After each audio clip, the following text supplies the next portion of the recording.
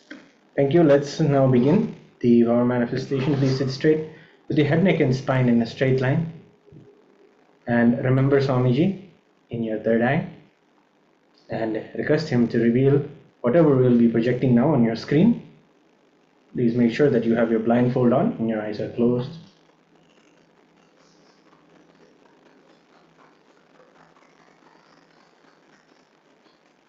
Yes, intensely chant Mahavakya. Om Nityananda Paramashivoham. Om Nityananda Paramashivoham.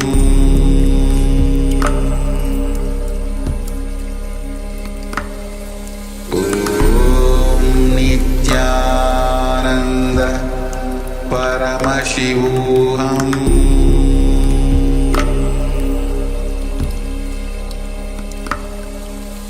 Om Nityananda Paramashivoham. Om Nityananda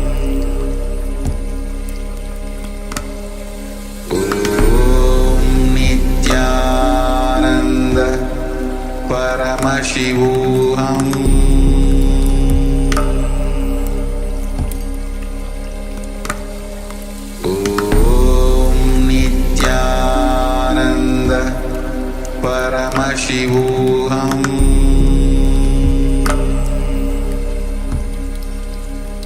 Paramashivoham. Om Nityananda Paramashivoham.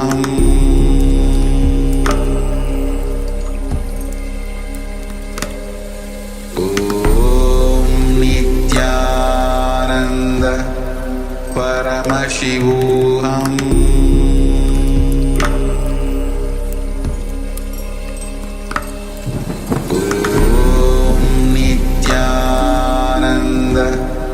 Paramashivoham.